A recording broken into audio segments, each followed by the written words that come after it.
श्री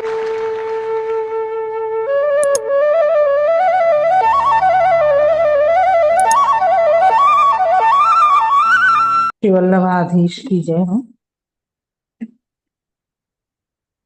कल अपन के आयो तो 6 रस हो गए, के बाद दूसरे 2 रस को प्रकार बतायो अपन को। 15वें, 14वें और 15वें 2 श्लोक में। अम,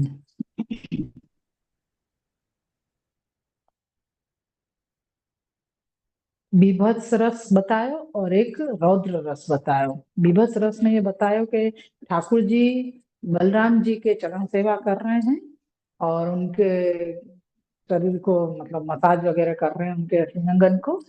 और उनके लिए शैया बिछा रहे हैं, उनके लिए बिस्तर बिछा रहे हैं, शैया फोड़वे की मतलब सब प्रकार से वो बलराम जी की सेवा कर रहे हैं। तो ठाकुर जी के जो प्रेमी जन हैं, वो प्रेमी जन को ये सब चीज अच्छी नहीं लग रही है। यासु वो ये देख के उनको एक प्रकार को अनगमा आरो है, जैसे क्या है ना, विवश रस है। ये ठीक नहीं, ये कोई अच्छो नहीं कर रहे हैं, या ये ऐसे नहीं होना चाहिए। ठाकुर जी से सेवा थोड़ी कराई जाए, ये तो प्रभु हैं। यूं करके मतलब जो जिनको ठाकुर जी से प्रेम है, वह प्रकार से वो ऐसा उनको अंदर स्वभाव प्रकट हो रहा है।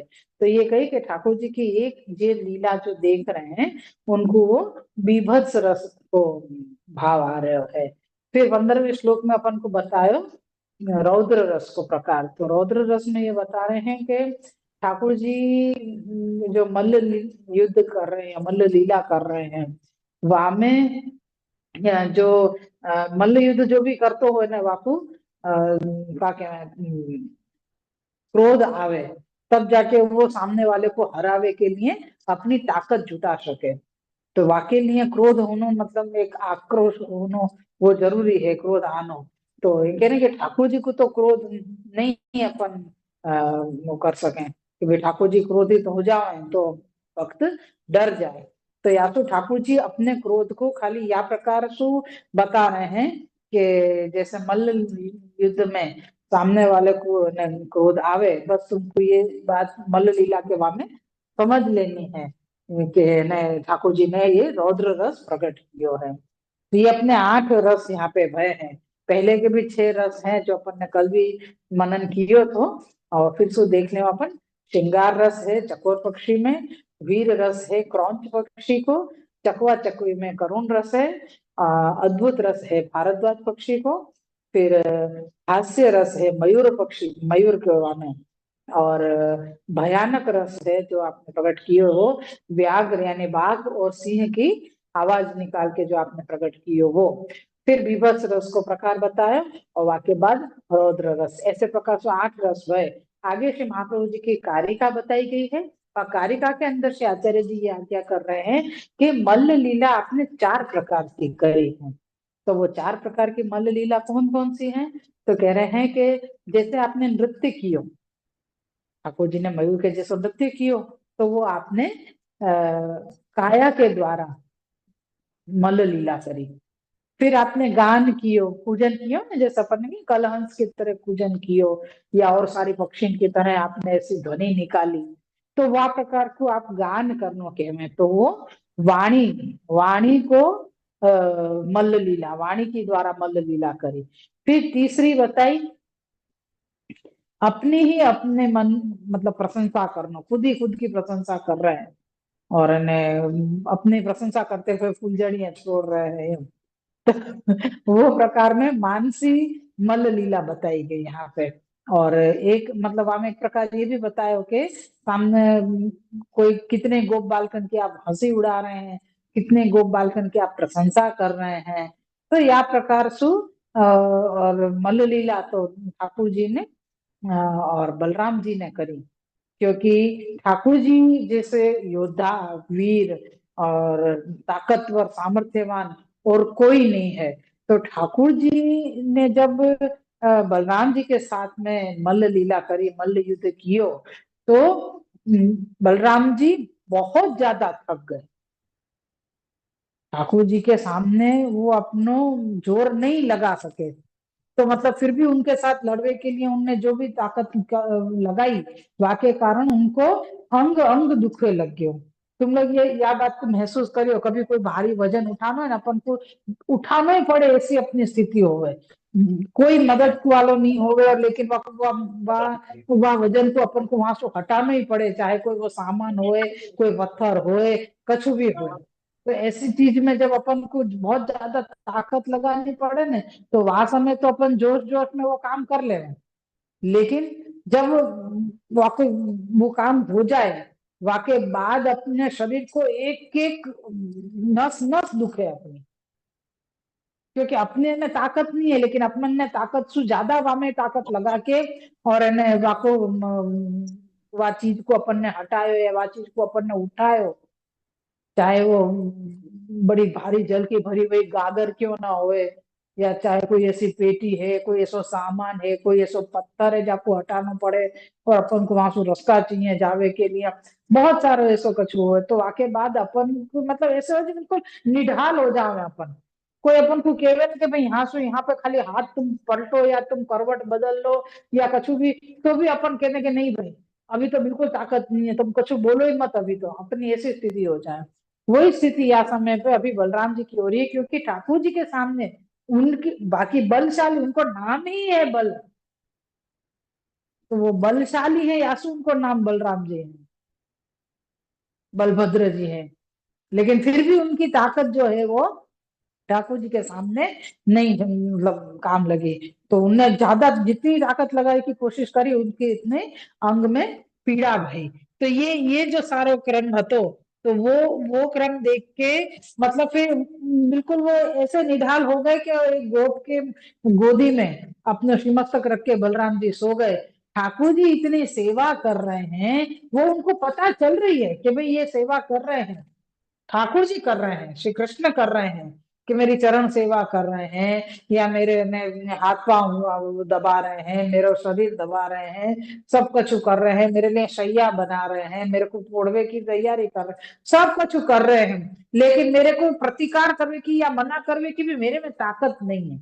ऐसी परिस्थिति बलराम जी की या समय हो रही है, या तो वो सब कुछ सहन करके पड़े हैं, मतलब बिल्कुल ये बोले भय हैं कि अब मेरे से सहन मैं मतलब सहन करने के अलावा मेरे पास अभी कोई कोई ताकत ही नहीं है यहाँ समय। तो ये ऐसो प्रकार मतलब ये चीज बताई यहाँ पे, तो कह रहे हैं कि तो ठाकुर जी ने ऐसो क्यों कियो, कि जो काम आपको ही मतलब कही जाए ऐसे ही सब करनो, कि चरण सेवा वगैरह जो भी कर रहे हैं, आप तो उत्तम हैं, आप तो प्रभु हैं, तो आपको ऐसे कार्य नहीं करने चाहिए। तो भी कह रहे हैं कि ठाकुर जी ने कियो, तो वो ठाकुर जी ने यही लिए कियो क्योंकि बलराम जी बड़े भाई हैं, यासु आपने जो कियो वो योग्य ही है। यहाँ तक को अपना क्रम कल कारिका के सहित अपन को श्याचार्य जी ने आज्ञा करी थी, वहां तक अपन ने देखे हुए। अब आगे ले में अपन श्री वल्लभाधीश की जय हो।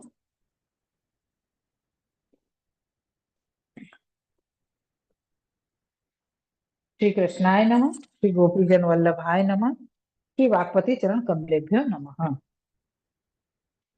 श्रीमद भागवत महापुराण श्रीमद वल्लभाचार्य जी विरचित श्री सुबोधनी जी की टीका, 10वें स्कंद पूर्वार्ध में तामस प्रमेय अवांतर प्रकरण में प्रथम अध्याय अपना चल रहे हैं, और श्री सुबोधनी जी के अनुसार हम द्वादशों यानी के 12वें अध्याय में हैं, और श्रीमद भागवत 10वें स्कंद के अनुसार हम पंचदश अध्याय यानी के 15वें अध्याय में चल रहे हैं। और 15वें अध्याय को हम अब 16वां श्लोक पहुंचे हैं। 15वें श्लोक के बाद में ये जो कारिका थी वो कारिका हमने ली, और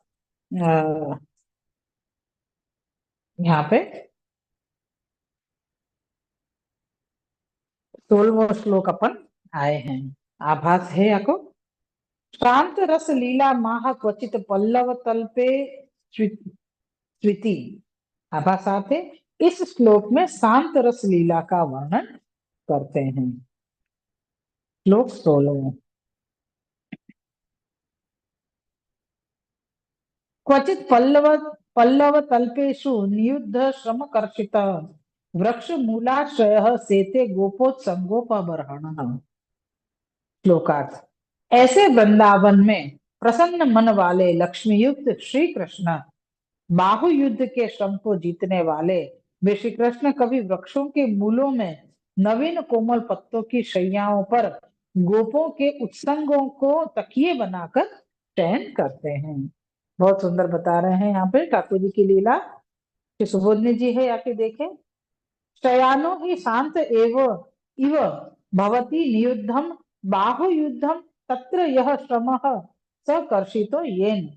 जित श्रम इत्यर्थः शांतरसः प्रत्येक पर्यवसायति निरूपयन् भगवान् अनेक रूपः सर्वत्र वृक्षमूलेषु सर्वैरेव गोपालैरह महमिकतया स्तता बहवः एव तल्पास्तेषां सर्वेषामेव युगपत्सौख्य सिद्ध्यर्थं सर्वेष्वेव तल्पेषु भगवान शयनो जातः।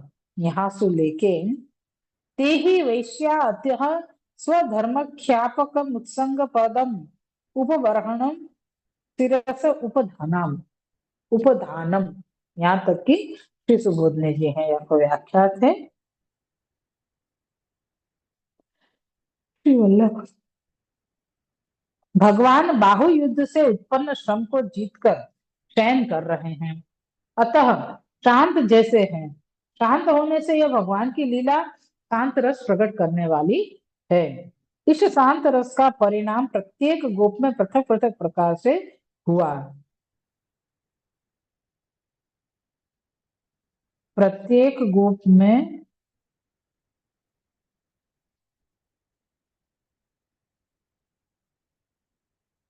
पृथक पृथक से हुआ। यानी ठाकुर जी ने जब आना आराम कर रहे हैं आप, मतलब श्रम को जीत लियो आपने, और जीत के आप शयन कर रहे हैं, यानी शांत रस प्रकट कर रहे हैं कि ठाकुर जी अभी कछ नहीं। तो सब गोप, जितने भी गोप हैं, उन सबन को पृथक पृथक यानी अलग अलग प्रकार की अनुभव है सबन को, या शांत रस को जो परिणाम निकलो वो सब हर एक गोप में अलग अलग निकलो है। तो अतः प्रत्येक गोप ने स्पर्धा से, यानी स्पर्धा से भगवान के लिए वृक्षों के नीचे शैयाएं पृथक पृथक बिछाई। यहाँ पे कह रहे हैं कि स्पर्धा करी, हर गोप ने स्पर्धा करी। क्या करी? तो कह रहे हैं कि भाई कौन जल्दी से जाके पत्ताएं लेके आ रहे हो ठाकुर जी को पोड़वे के लिए, शैया सिद्ध कर रहे हो, या प्रकार की स्पर्धा। तो वो करते थे, सब जने दौड़ते थे, अलग अलग सारे पत्ताएं तोड़ के लेके आए, और पत्तांशु उनने ठाकुर जी के लिए शैया बनाई। भगवान के लिए वृक्षों के नीचे शैया पृथक पृथक बिछाई। भगवान भी सब गोपों को साथ ही आनंद देने के लिए अनेक रूप धारण कर सब शैयाओं पर शयन करने लगे। भगवान ने वहां शयन क्यों किया, इसका भाव प्रकट करते हुए आचार्य श्री आज्ञा करते हैं कि भगवान ने इसलिए वहां शयन किया कि वृक्ष मूल प्रकट करते हुए आचार्य श्री आज्ञा करते हैं कि भगवान ने इसलिए वहां शयन किया कि वृक्ष मूल परमहंस परमहंस रूप है, और परमहंस वृक्षों के मूल में ही रहते हैं। अतः इंद्रियों से अदृश्य उन परम ऋषियों को कृतार्थ करने के लिए भगवान भी वृक्ष मूल का आश्रय कर रहे हैं। लोगों को ऐसी प्रतीति होती है कि भगवान यहाँ शैयाओं पर शयन कर रहे हैं। वास्तव में वे शैयाएं योगियों के अंतःकरण रूप थी, अर्थात भगवान शैयाओं पर शयन नहीं कर रहे थे, किंतु योगियों के अंतःकरण में स्थिति कर रहे थे। भगवान ने गोपों के उत्संग को तकिया बनाकर अपना मुख्य अंग यानी कि मस्तक उस पर रखा था। शेष अप्रधान भोग ऋषियों के अंतःकरण में स्थापन किया था। गोप वैश्य हैं, उनकी उपपत्ति भगवान के उरुओं से हुई है। अतः गोपों ने धर्म के ख्यापनार्थ भगवान के प्रधान अंग मस्तक को वहां आश्रय दिया। यानी यहाँ पे बता रहे हैं कि ठाकुर जी ने जा प्रकार से युद्ध कियो, और युद्ध के बाद आप श्रमित भय, तो आप अपनो थकान आप दूर करने के लिए कोई गोप के गोद में अपनो सिमस्तक रख के आप तोड़ गए हैं। तो गोपन ने क्या कियो कि हासु आपने हर वृक्ष के नीचे उनके पत्ताएं लेके और शैया बिछा दिए। तो ठाकुर जी ने भी सबके भाव पूरे करने के लिए आपने अपने में से अनेक स्वरूप प्रकट किए, और सब जगह सब गोप जितने गोप बालकन ने ठाकुर जी के लिए शैया सिद्ध करी थी, उन सबन को ठाकुर जी ने अंगीकार किया।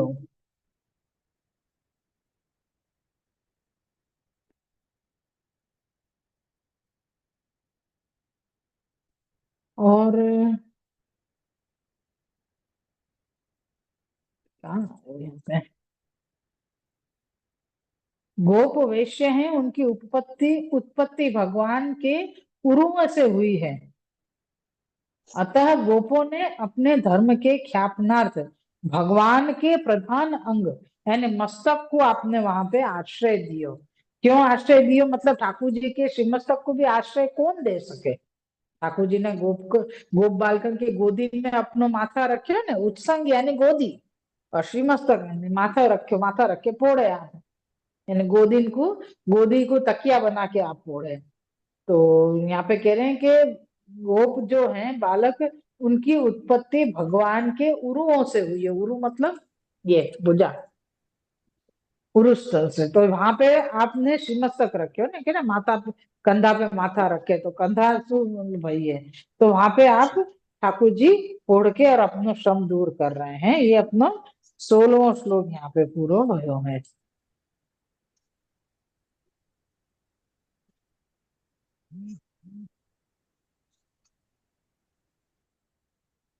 अब अपना 70वां श्लोक है। आभास है हमें।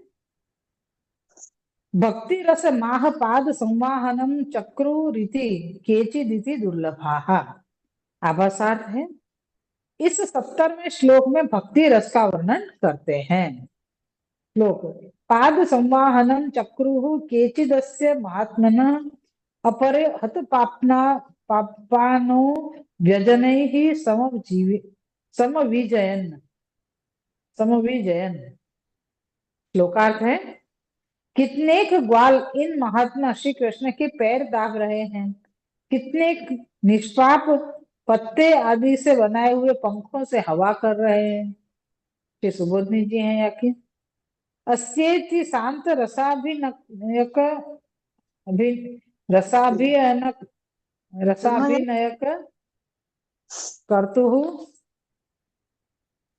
तो ना आ जाएगा ना।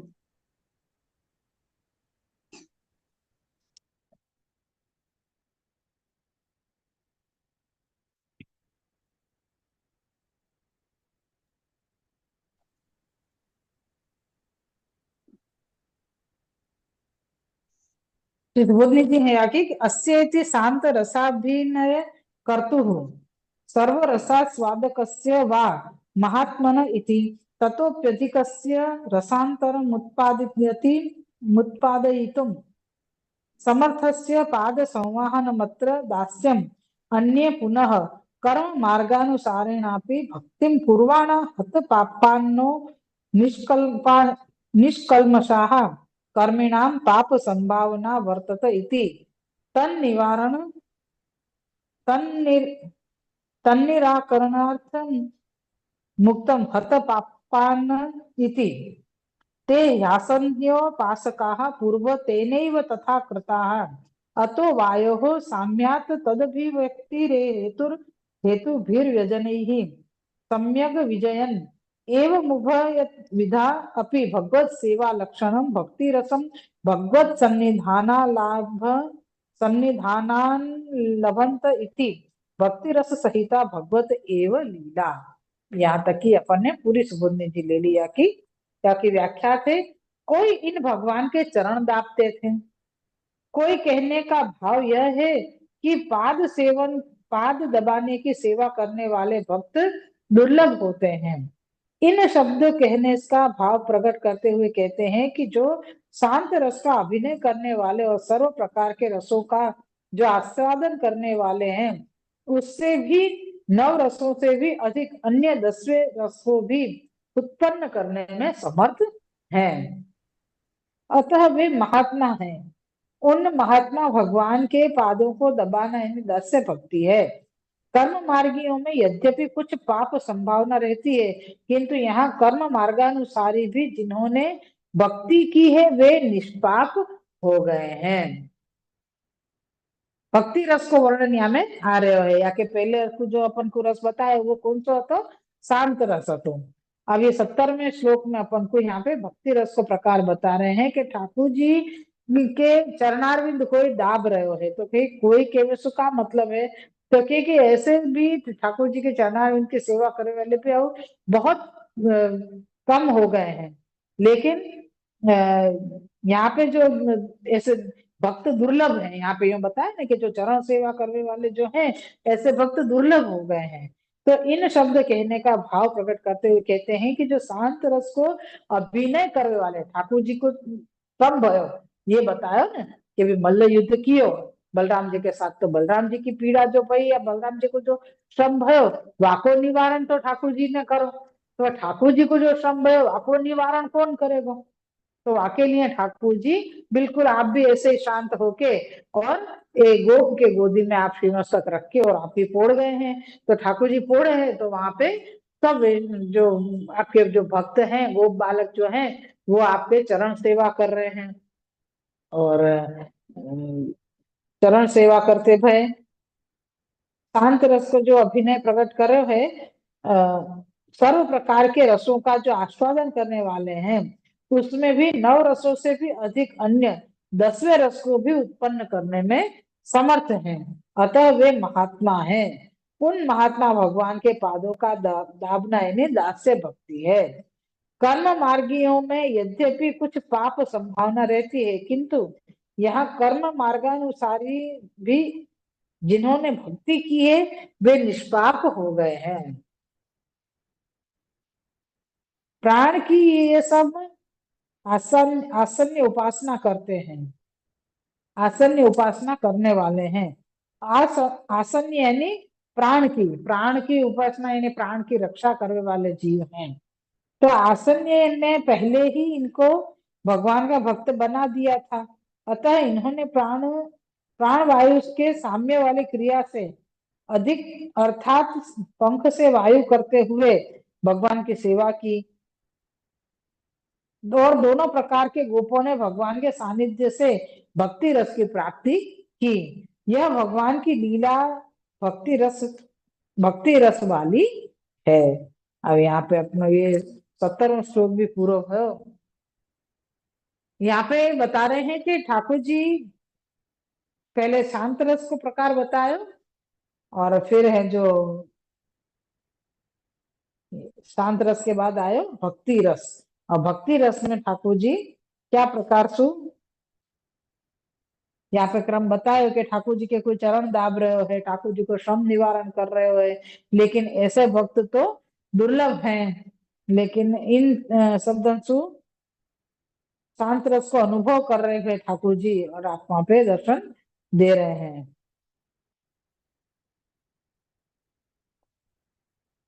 ये प्रकार यहाँ पे बताया अपन को। कर्म मार्गियों में यद्यपि कुछ पाप संभावना रहती है किंतु यहाँ कर्म मार्गानुसारी कभी जिन्होंने भक्ति की है वे निष्पाप हो गए हैं। यहाँ पे अपने 70वां श्लोक पूरा हुआ है। श्री वल्लभाधीश की जय। आज यही रखेंगे अपन। 18वां श्लोक अपन कर लेंगे। आज अपन ने 16 और 17 दो श्लोक लिए। हमें पहले श्लोक में ये बता रहे हैं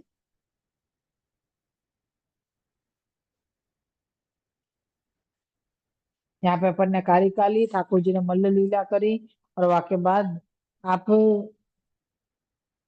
फिर वहां पे पधारे हैं कहा आपके श्रम निवारण के लिए।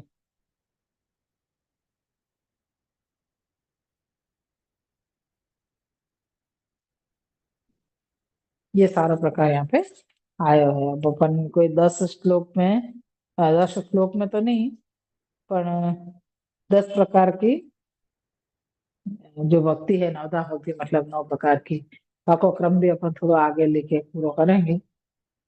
ठीक है। श्री वल्लभाधीश की जय।